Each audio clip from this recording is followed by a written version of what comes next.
며칠 전에 러시아 우크라이나 전쟁 중에 보면 헤르손 지역을 탈환을 했다는 뉴스가 나왔습니다. 11일 날 탈환했습니다.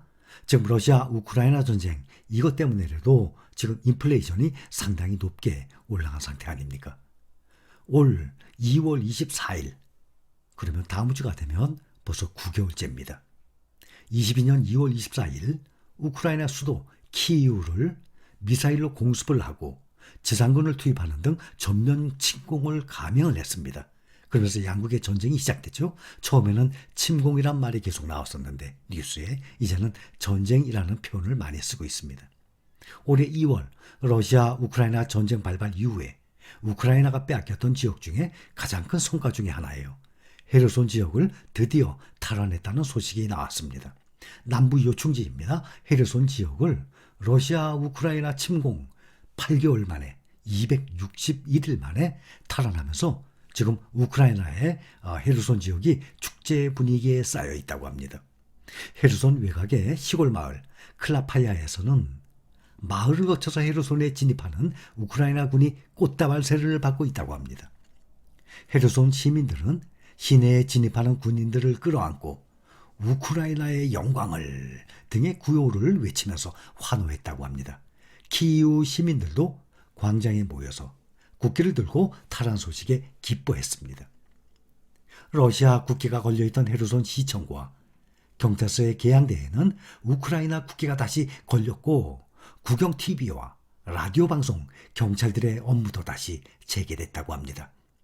그에 앞서서 러시아 국방부는 헤르손에서 3만 명의 병력과 5천여 점의 무기와 장비를 철수했다고 발표한 바가 있습니다. 하지만 러시아군이 철수를 하면서 기반시설의 대부분을 파괴해버렸습니다. 그래서 전쟁 전 예전의 모습으로 다시 돌아가려면 상당한 시간이 걸릴 것으로 예상이 됩니다. 특히 러시아군이 곳곳에 설치한 지뢰들이 약 2천여 점 정도 된다고 합니다. 안전을 위협하고 있어요. 복구 작업에도 큰 걸림돌이 되고 있습니다. 곳곳에 우크라이나의 국기가 다시 개양이 됐고 주민들은 도시를 탈환한 군인들을 얼싸안는 모습들이 많이 보였습니다. 또 러시아, 우크라이나 간의 평화협상 준비 계속 소식이 들려오고 있습니다. 러시아는 헤르손에서 철수를 함으로써 휴전협상에 대한 진정성을 국제사회에 보여주려는 정치적 의도로도 보고 있습니다. 그동안 협상 불가 입장을 유지해왔던 젤렌스키 우크라이나 대통령도 우크라이나의 영토 회복과 전쟁 피해 배상 등을 협상 재개 조건으로 제시하기도 했습니다. 미국에서는 협상 문제는 우크라이나가 결정할 문제라고 말하고 있습니다. 어젯밤 뉴스 기사에는 러시아, 우크라이나 휴전 협상이 급물살을 탈 수 있다고 로이터 통신이 보도까지 했습니다.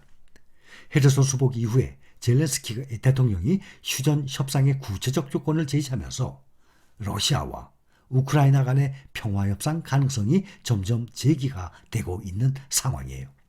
로이터 통신이 어제 최근 들어 미국 등 서방에서는 전쟁의 소강 국면으로 접어들 수 있는 올해 겨울 러시아와 우크라이나가 평화협상에 나설 수 있다는 관측 나온다고 계속 보도가 나오고 있습니다.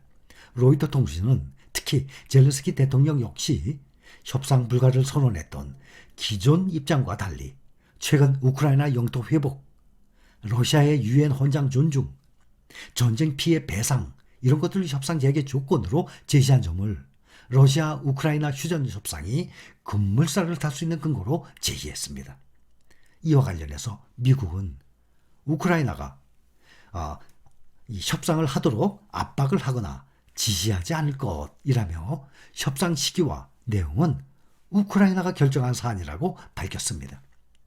러시아 우크라이나 휴전 협상은 지난 9월 말에 러시아가 우크라이나 동부 도네츠크 인민공화국 또 루안스크 인민공화국, 러시아군이 점령한 남부 자포리자주, 헤르손주 이런 데 3개 지역을 자국 영토로 편입을 하면서 교착이 된 상태입니다. 젤렌스키 우크라이나 대통령은 당시 러시아가 점령 지역 4곳에 영토 편입을 선언을 하니까 블라디미르 푸틴 러시아 대통령이 재직하는 동안은 러시아와 협상을 거부한다는 입장을 그동안 밝혀왔었습니다. 자, 여기까지입니다.